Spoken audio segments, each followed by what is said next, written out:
pues que no se logra trasplantar. Nosotros tenemos una lista de espera que es que pues tiene siquiera unas 35 personas y y en los últimos meses pues hemos visto cómo algunas de esas personas han ido falleciendo. Entonces por eso se hace imperioso, es esta necesidad de poder generar donantes para cumplir las demandas que tenemos. Y pues son todos ustedes y pues nosotros los que podemos hacer algo en este momento. Entonces es por eso tan pues que se generen estos espacios no solamente para comunicarles alguna información, sino también para que ustedes generen sus preguntas y así podamos aclarar todos. Creo que me sacó de la presentación.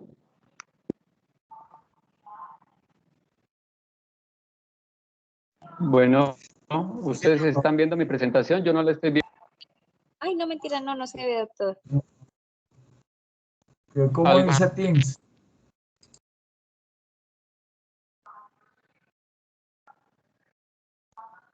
Dice, la presentación ha finalizado, otra persona ha empezado a compartir el video. Entonces, por favor, recuerden todos, apaguen sus micrófonos, también apaguen el video, pues para que podamos escuchar. Bueno, entonces voy a seguir mientras de pronto la persona que se conectó y está colocando la cámara, pues se puede desconectar. Entonces voy a seguir. Entonces en el proceso de selección del donante, damos esta charla para que ustedes conozcan, digamos, ese proceso, pero igual la determinación de la selección de un donante, entonces la va a tomar el equipo de trasplante. El coordinador operativo pues va a ser el que toma la vocería y les dice y va hasta las unidades y dice, no, mire, este paciente no es posible que sea un donante por alguna razón determinada.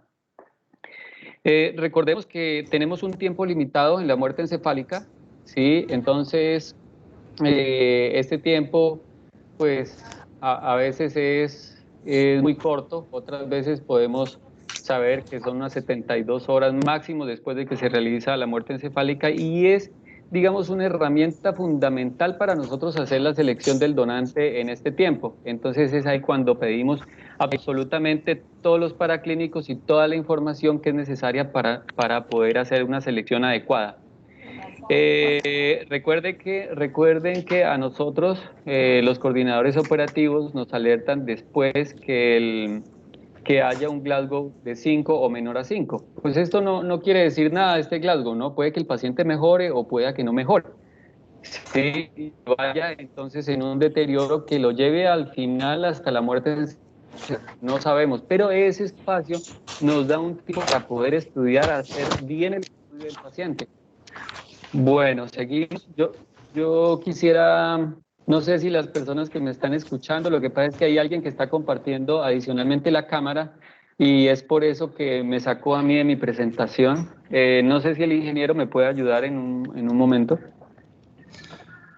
No sé si sea el señor Wilson Escobar el que esté compartiendo, entonces para que por favor deje de compartir para que el doctor Gustavo pueda continuar con la exposición.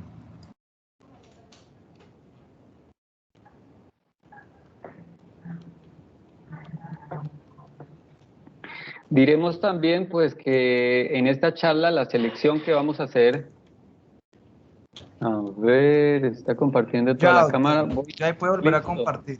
Listo, voy a volver a compartir la presentación.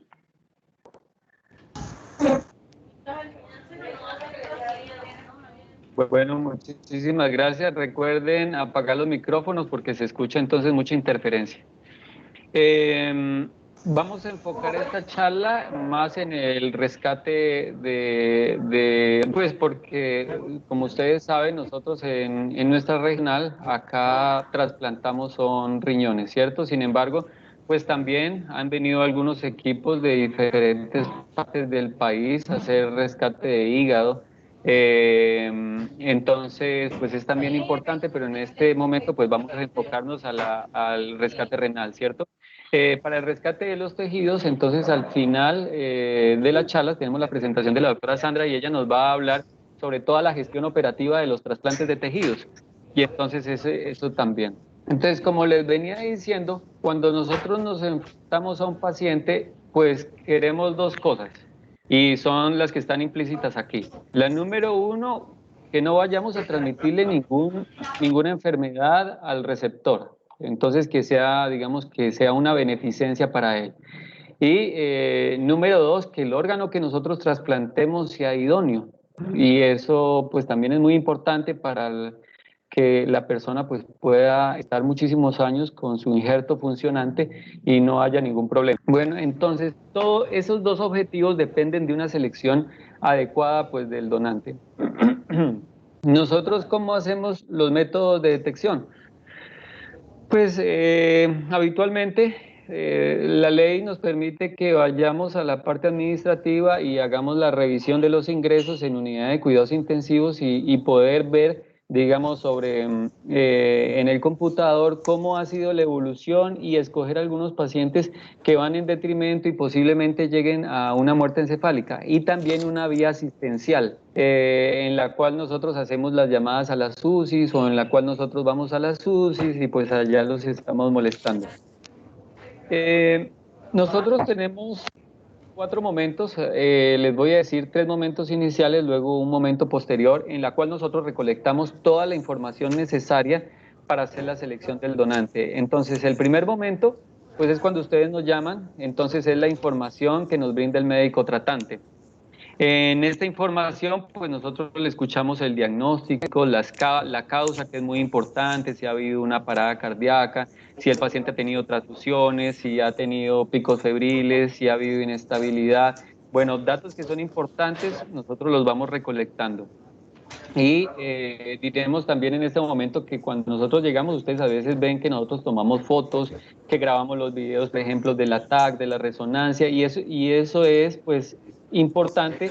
Toda esa información es importante para tener, digamos, una información amplia, verídica, que nosotros podamos transmitir a los grupos de trasplantes. El segundo momento es el examen físico, entonces nos dirigimos hacia el paciente y allí le vamos a hacer el examen físico completo, vamos a tomarle todas las medidas antropométricas, vamos también adicionalmente a buscar, a palpar al paciente, que no hayan neoplasias en busca pues de tumores, también veremos que el aspecto del paciente, ¿no? Si es descuidado, si de pronto ha estado en la indigencia, si tiene piercing, si tiene tatuajes, si tiene signos de venopunción, que uno pueda decir este paciente quizás ha usado drogas endovenosas, también a veces si tienen brazaletes que puedan indicar que es un paciente que ha estado en prisión. Esta información es relevante para nosotros. Y finalmente, cuando ya nos dan un diagnóstico de muerte encefálica, nosotros podemos hacer una entrevista familiar. Entonces, en la entrevista familiar, pues vamos a aclarar todos los antecedentes que nos hayan quedado pendientes, ¿cierto? Y principalmente los antecedentes sociales. Es muy importante para nosotros aclarar, digamos, toda la parte social del paciente antes de determinar que antes de determinar que pueda servir como donante. Entonces, las personas, por ejemplo, que vienen en la indigencia, que trabajan, digamos, como prostitución, que tienen estilos de vida desordenados, que es alcohol, drogas, que es tabaquismo, que uno los ve descuidados, con tatuajes, con piercing. No hablamos, pues, obviamente de todos los tatuajes, ¿no? Pues obviamente hay personas que van a centros especializados donde se hacen tatuajes con toda la asepsia, antisepsia, pero todos estos datos para nosotros son relevantes. ¿Y qué es lo que buscamos? Una vez más con toda la información, descartar enfermedades posibles, sí, y elegir los órganos más viables. Eso es principalmente lo que nosotros queremos. Ahora, toda esta información, toda esta información vamos a llevarla nosotros al centro regulador. Nosotros le iríamos al centro regulador de trasplantes, también a la coordinación regional. Y también, pues obviamente a nuestro equipo, a la unidad de trasplantes que se encuentra, en este caso sería en Neiva. Quiero decirles pues que allí hay, digamos, todo un equipo interdisciplinario, allí están los médicos, hay enfermeras, hay especialistas cirujanos en trasplante, hay anestesiólogos, hay nefrólogos, hay infectólogos, bueno, es todo un equipo que nos ayuda a nosotros en un momento dado a tomar una decisión si este posible donante tiene algún riesgo para un receptor. Entonces es importante que ustedes sepan eso porque siempre que nosotros vamos y nos dirigimos a la UCI, a veces somos un poquito cansones porque tratamos de tener toda la información pertinente y es porque es nuestra obligación. Hay una circular 007 del 2017 que nos faculta a nosotros para tomar, digamos, una información amplia, que sea verídica, que sea suficiente para que todos los actores involucrados entonces puedan recibir esa información. Ahora, seguimos con la selección del donante. Entonces, primero tenemos que tener un código del CRT. Este es el código esto es sobre la presunción legal. Entonces, nosotros vemos y pedimos información al INS si el paciente ha hecho oposición a la donación.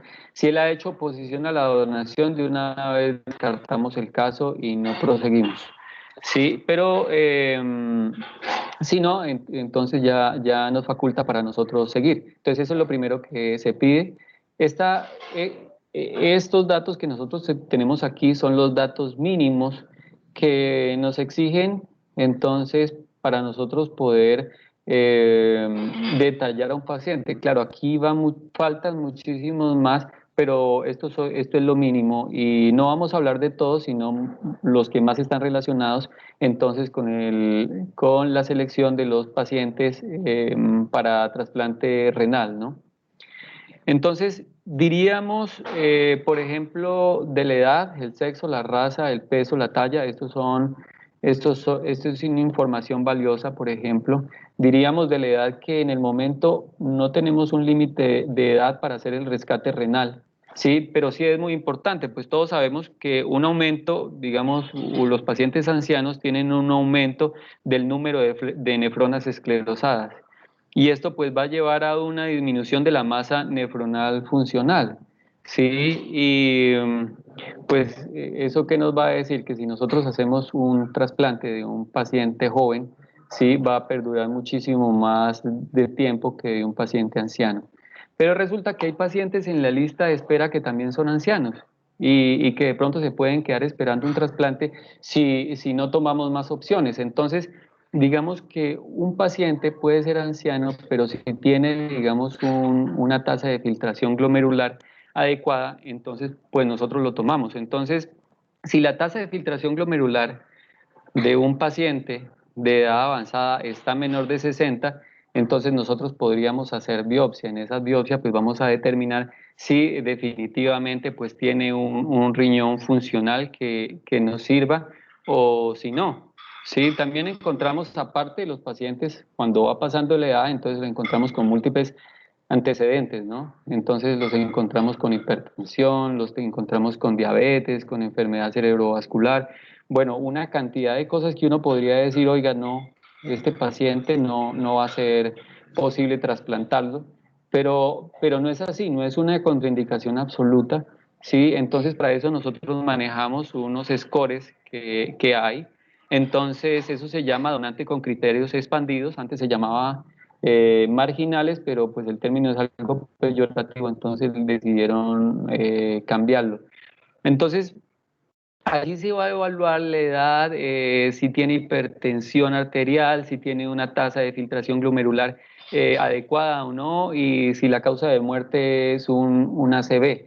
Y eso nos va a dar una puntuación que nos va a ayudar a nosotros a guiarnos mucho si un paciente en un momento determinado puede servir para un trasplante o no. ¿Sí? Entonces es bastante importante. Pero entonces no solamente la tasa de filtración glomerular nos va a servir, sino también, digamos, en el momento del rescate, cuando ya se extrae el órgano, entonces podemos ver las características macroscópicas, entonces podemos ver el color, podemos ver el tamaño, podemos ver el peso de esos riñones, podemos ver si tienen placas arterioscleróticas o no, y todo eso nos lleva a decir también, esas características macroscópicas nos llevan a decir también si es elegible o no esos riñones. Y también, pues obviamente las características microscópicas a través de la biopsia en estos pacientes que son donantes marginales, entonces va a servir muchísimo porque nos va a decir el grado de glomeruloesclerosis que tiene el paciente, o si tiene fibrosis intersticial o si ya ha tenido cambios vasculares, entonces es muy importante. Entonces, también, digamos, un paciente con hipertensión arterial y diabetes mellitus no es una contraindicación absoluta si, por ejemplo, tenemos pacientes con una función renal adecuada, ¿sí? Y vemos con los parciales de orina, no hay proteinuria y bueno, entonces con una tasa de filtración glomerular adecuada, entonces los podemos también aceptar como donantes. Y la falla renal crónica en pacientes que ya tienen, digamos, estas enfermedades sistémicas que deterioran los órganos, entonces diremos que no se van a aceptar, y especialmente si tienen la tasa de filtración glomerular muy disminuida, hablamos de 35, de 45, entonces pues no los aceptamos. Pero, digamos, si vemos, nosotros podemos corroborar con exámenes de inicio que tenga una buena creatinina, un parcial de orina que no mostraba proteinuria, sí, y vemos que en el transcurso, pues de todo, digamos, las medidas antiedema, o sea, los líquidos a veces restringidos, a veces la hipovolemia que se dan por los sangrados, porque pues muchos de estos pacientes son por traumas múltiples, y el uso también de vasopresores, también vamos a ver que tiene una injerencia en la función del riñón. Entonces, si vemos que ha habido un deterioro del riñón por estas causas que nos lleve a una insuficiencia renal aguda, podremos también optar por estos pacientes para que sean donantes. Sí, digamos que en el momento del trasplante ellos se demoran un poquito más en arrancar, pero igual terminan arrancando. Entonces, todo esto es importante, quiero decirles que todo esto es importante porque hay veces que nosotros vemos unos pacientes que por sus patologías y que también por su edad, entonces ya no se le hace esfuerzo porque pensamos que quizás no, este paciente no puede ser seleccionado, pero no, entonces quizás y sí se pueda, y en el momento, digamos, las contraindicaciones para los trasplantes de órganos son cada vez menores. Entonces, pues hay que pensar también que de pronto sí se pueda y, digamos, como que no disminuir los esfuerzos, sino aumentarlos, proteger bien, hidratar bien, colocar los medicamentos vasopresores que se necesiten, bueno, etcétera. Ahora, la causa de la muerte. Bueno, también tenemos el grupo sanguíneo, importante, más por temas de compatibilidad también. La causa de la muerte es para nosotros muy importante. Entonces, si nosotros tenemos la causa de la muerte clara, digamos, tenemos un paciente con un tumor en el cerebro, sí, y no ha sido tipificado histológicamente, pues de una vez decimos que no. Sí, pero si tenemos, digamos, el paciente que ha sido con un trauma craneoencefálico, producto de un accidente de tránsito, que hizo una hemorragia y que luego hizo desplazamiento de la línea médica, y seguimos toda la secuencia para determinar una muerte encefálica, pues sabemos que esa es su causa y nosotros podemos proseguir. Otras veces nosotros no tenemos clara la causa, digamos que haya una hemorragia intraventricular espontánea y quizás se hizo cirugía, pero el cirujano, el neuro no encontró nada, sí, no encontró un aneurisma, no encontró algo que le diera soporte. Entonces esos casos para nosotros nos crean muchas incógnitas y entonces muy probablemente no se vayan a aceptar para un trasplante. La fecha y la hora del diagnóstico de muerte encefálica, pues es muy importante para nosotros. Recordemos que el momento en que se hace el diagnóstico de muerte encefálica no es precisamente el momento en que la persona ya ha fallecido. Probablemente la muerte encefálica ocurrió mucho antes, y entonces contamos con un tiempo que es bastante limitado, eso hay que tenerlo en cuenta. También el tiempo de intubación en días, el soporte inotrópico vigente, medicamentos, fecha de inicio y dosis actual. Estos datos son muy importantes para nosotros. Recordemos que pues eh, los medicamentos vasopresores van a tener una injerencia importante sobre algunos órganos, provocando que haya daño en ellos. Pues es el caso del riñón y también del corazón. Entonces, los pacientes que tienen los soportes inotrópicos muy altos durante mucho tiempo también nos hace pensar a nosotros si aceptar a un paciente para donación o no. Los antecedentes positivos, patológicos, farmacológicos, quirúrgicos, familiares, pues de esto estábamos hablando al principio. Entonces, nosotros siempre tratamos de ir en primera instancia a los antecedentes patológicos. Si tiene el paciente enfermedades sistémicas, por ejemplo, una hipertensión arterial, diabetes mellitus, arteriosclerosis, bueno, todas esas enfermedades que tienen una repercusión sobre los órganos, que digamos tenga una insuficiencia renal crónica o que tenga una insuficiencia cardíaca, una cirrosis hepática, bueno, todas esas cosas, todos esos antecedentes patológicos que nos lleven a un daño, un deterioro orgánico, pues son de sumo interés porque nos van a decir en una primera instancia si un paciente puede ser elegible o no puede ser elegible, ¿sí? Y entonces son, digamos, es información supremamente importante para nosotros. Bueno, igual los antecedentes familiares que nosotros decíamos, lo que nosotros intentamos es tratar de esclarecer toda la parte de antecedentes no familiares, sino sociales, para tratar de disminuir el riesgo de transmisión de enfermedades infecciosas de las personas que uno sabe que tienen, digamos, como mayor riesgo.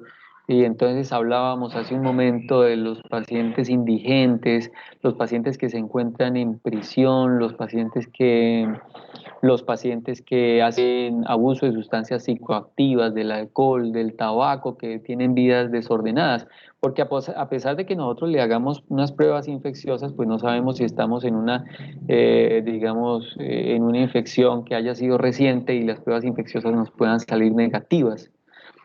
Mm, Ahora, el estado hemodinámico del paciente digamos, esa información es supremamente relevante para nosotros. Ahí podemos ver la perfusión del órgano o de los órganos y la isquemia que han tenido los órganos. Y ahí, en el caso de algunos órganos, pues se contraindican inmediatamente. Como decíamos al principio, el riñón es un órgano noble, entonces él va a resistir muchísimo, pues, la isquemia. Sí. Pero pero pues sí, en este caso yo lo coloqué en rojo porque quiero hacer hincapié en el estado hemodinámico. Estaba leyendo algunas estadísticas que se habían dado sobre el año 2016, 2017. Habían en el país cerca de 2.800 alertas y esas 2.800 alertas se habían descartado cerca de 1.800 por el estado hemodinámico, que no habían podido ni siquiera llegar a un diagnóstico de muerte encefálica. ¿Sí? Entonces yo sé, y más, es un poco más pronunciado acá en el Huila, que los pacientes no estén a favor, que los familiares de los pacientes no estén a favor de la donación. Pero si nosotros tenemos muchos más casos de los pacientes que lleguen a muerte encefálica, obviamente vamos a tener muchas más oportunidades de decirle a las personas pues pedirles que nos ayuden con todo este tema de la donación. La diuresis siempre para nosotros, la diuresis es importante y si ustedes ven cada vez que nosotros llegamos, preguntamos la diuresis, cómo va de la diuresis, porque eso nos da unos parámetros. Primero, habría que decir si cuando nosotros vemos esos pacientes que están poliúricos, pues es indicio de que probablemente ya entraron en muerte encefálica, ¿no? También los pacientes que están oligúricos o TON nos indica mucho acerca del estado de los pacientes y los tiempos estancia en UCI, pues también esos tiempos prolongados uno sabe que se relaciona con enfermedades nosocomiales y con mayores complicaciones. Entonces es importante para nosotros, es tan importante que en el caso, digamos, de los rescates que se van a hacer de córneas, y nosotros les decimos que hay un tiempo mayor de una semana, de 10 días en unidades de cuidados intensivos, probablemente entonces no hagan el rescate de las córneas por eso. ¿Qué exámenes mínimos son los que nosotros siempre solicitamos? Entonces están las neuroimágenes, está el cuadrito hemático, están los tiempos de coagulación, están los gases arteriales, está la glicemia y los electrolitos, están las pruebas de función renal. Entonces el parcial de orina, la creatinina, el BUN, el parcial de orina, recordemos que es importante, hay veces nosotros lo pedimos porque si no lo tiene para nosotros es importante para determinar si hay, digamos, proteinuria o si hay eritrocitos crenados que nos puedan estar indicando, por ejemplo, un daño crónico en el riñón. Pero todo depende, ¿no?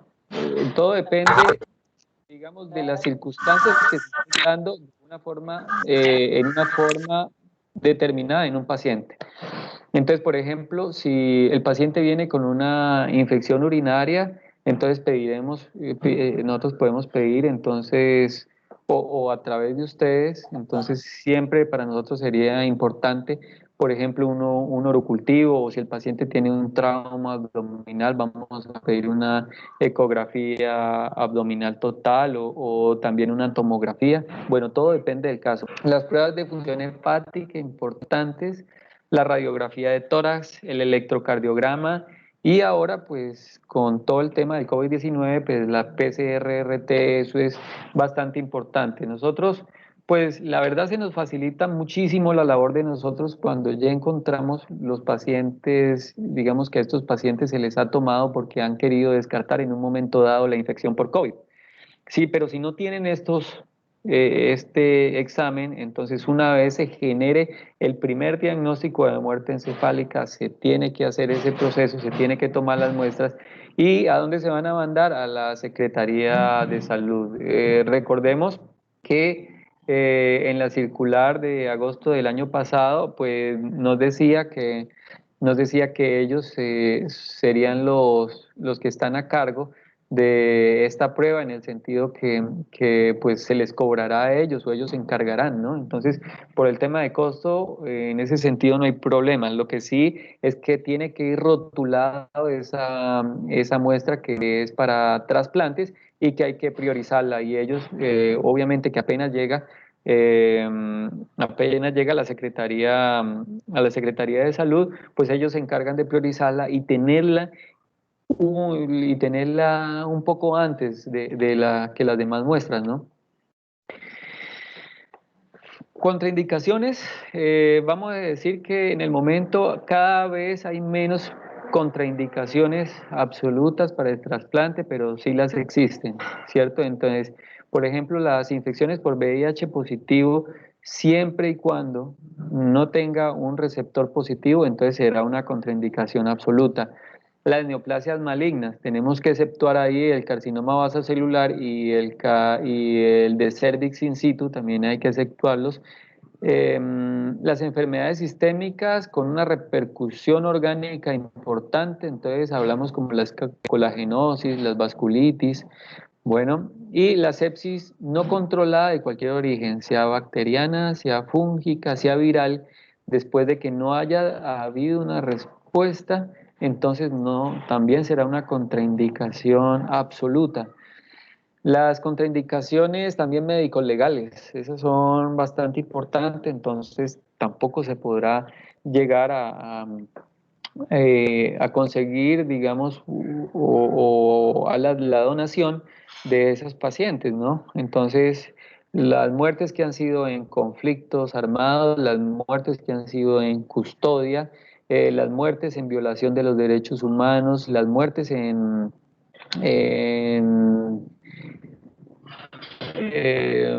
violación de lo que es el feminicidio, sí, y la sospecha de maltrato infantil, las muertes de sospecha de maltrato infantil también es una cuestión bastante delicada. Entonces, las contraindicaciones relativas, hablábamos también de los antecedentes de drogadicción o alcoholismo, estancia en prisión, piercing y tatuajes, hemodilución.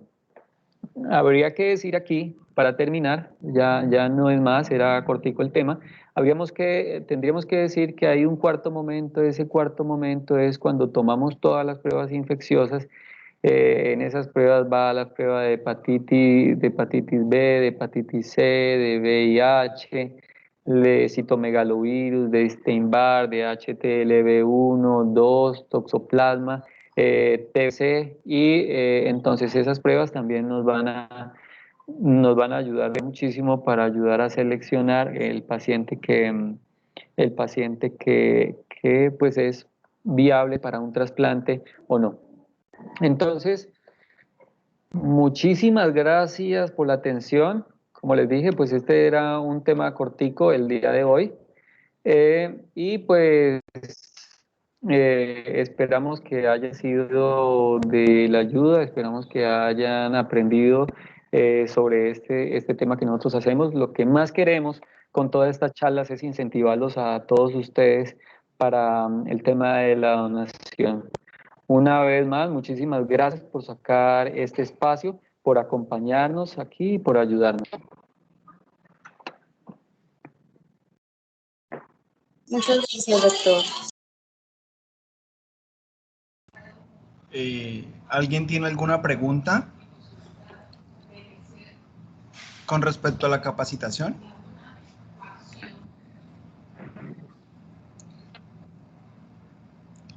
Bueno, de paso también indicarles que se deben registrar en el link de asistencia que se ha enviado al chat, puesto que este se tendrá como verificación para el tema de certificación del curso. Entonces le agradecemos por el día de hoy la asistencia, la participación. Al doctor Gustavo, muchas gracias. Y si no hay preguntas, pues entonces nos vemos Si dentro de quieren, 8 días. podemos esperar un minutico, quizás, si de pronto salen, a veces no salen en un primer momento, después salen. Agradecer de nuevo por toda la participación que ha habido. Bueno, también quería hablar con el ingeniero. Tengo entendido que todas estas charlas van a ser grabadas. Yo quería saber cómo entonces los participantes de estas charlas pueden acceder. Especialmente hemos recibido llamadas porque el tema de la resolución de la circular 022 pues ha sido muy importante, y especialmente para todo lo de facturación. Entonces quizás surgen unas dudas y quizás las personas quisieran reproducir de nuevo estas charlas para que les quede, digamos, los conceptos. Respecto a esto último de la circular 022 que nos dictó el doctor Sarria, pues diremos que al final él amablemente nos va a volver a dar unos tips y nos va a volver a explicar acerca de este tema, ¿sí? Que como es tan nuevo, entonces hay veces que hay cosas, hay muchas preguntas que van surgiendo, y especialmente pues ya en terreno es que uno se empieza a dar cuenta, ¿no? Uh-huh. Si quieren preguntar también por el chat, también es posible por allí. El doctor Hernán levantó Sí. la mano.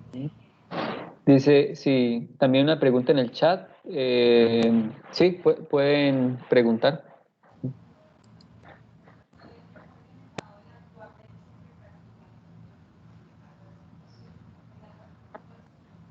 Bueno, nomás que enciendan el micrófono y ya pueden preguntar. Aquí hay una pregunta de Andrés Hernando. Él nos dice si una persona en vida diligencia el documento de donación y al fallecer la familia no accede. Sí, bueno, hay un tema, digamos, con la familia.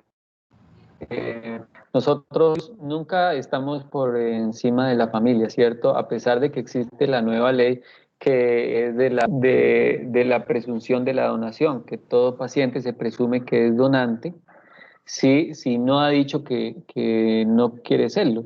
Sí, sin embargo, si la familia nos pone un pare, entonces nosotros no pasamos por encima de la familia.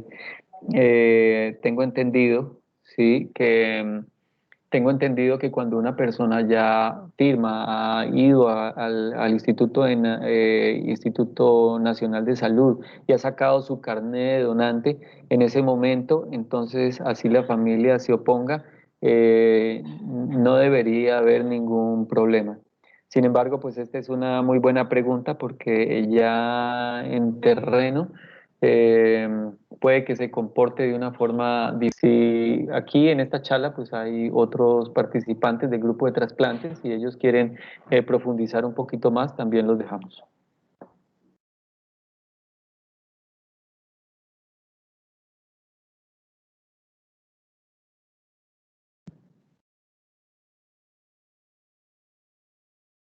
Bueno, veo que hay algunas personas que han alzado la mano. Sí, hola, buenas tardes. ¿Puedo intervenir? Sí, Hernán señor. Sarria. Sí, Nido, siga. Buenas tardes a todos. Hernán Sarria, de la Coordinación Regional número 6 de la Red de Donación y Trasplantes. Sí, quisiera repetir lo que el doctor Gustavo comentó sobre las tomas de pruebas PCR, ¿sí?, para COVID-19.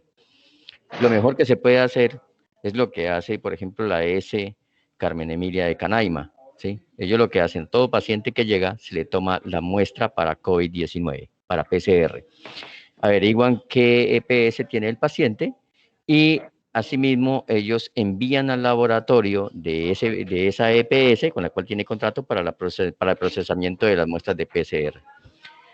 ¿Qué hacemos nosotros como secretaría?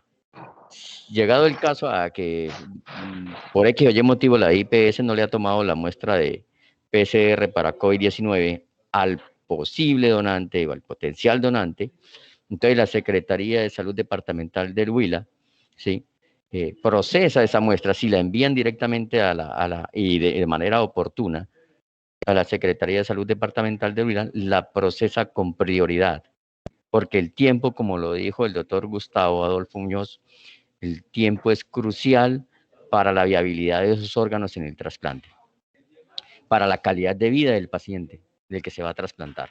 Entonces, la Secretaría de Salud Departamental asume el costo del procesamiento de esa prueba, pero esa prueba que se envíe debe venir adecuadamente rotulada, ¿sí?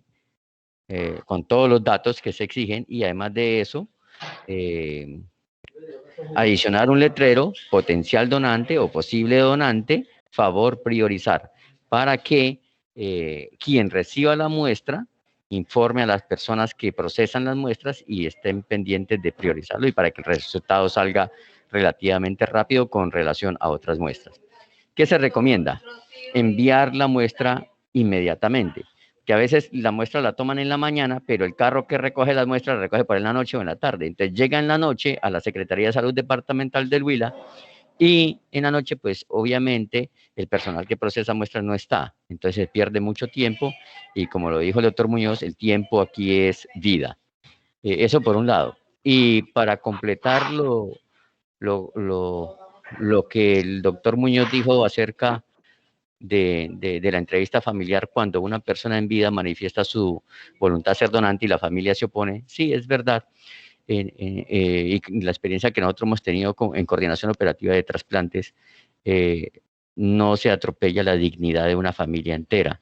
El médico coordinador operativo de trasplantes, sin historia clínica en mano, aborda a toda una familia en su salud mental. Cada persona de ese núcleo familiar es diferente. Cada uno opina diferente. Entonces, cada uno tiene un temperamento diferente. Para hacerles una sola solicitud: donar solidariamente para favorecer a alguien que está en lista de espera. Pero no es la idea tomar, digámoslo así, de una forma brusca, ¿sí?, no médica, y a veces no ética, los órganos de alguien que se presume que es donante, perjudicando mentalmente o la salud mental de una familia entera o de algunos miembros de la familia, ¿sí? Uno de los principios médicos, ¿sí?, éticos en el actuar médico, es no hacer daño o hacer el menor daño posible durante el acto médico. Y aquí estamos abordando a varias personas, ¿sí?, en su salud mental, sin historia clínica en mano y sin nadie quien proteja al médico, al médico que está haciendo ese abordaje. Entonces, siempre se va a respetar la opinión de la familia y por eso siempre nosotros solicitamos que el tema de la donación se trate en familia, se reflexione en familia con cabeza fría y que cada quien solicite a los demás familiares se respete esa voluntad de ser o de no ser donante. Porque para la presunción legal de la donación, pues es muy fácil presumir que alguien sea donante a la luz de la ley 1805 de 2016, porque le queda muy difícil, incluso a nosotros mismos como médicos, ir a una notaría con un documento, ¿sí? Hacerlo autenticar, luego enviarlo al Instituto Nacional de Salud, ¿sí? Eso es, o sea, eso toma un tiempo, una logística y también unos recursos económicos que cualquier persona no los tiene, ¿sí? Al menos personas que viven en el campo. Entonces, de allí que siempre, o sea, en la regional número 6 siempre se ha respetado la dignidad de las personas y más bien, y más aún de un núcleo familiar.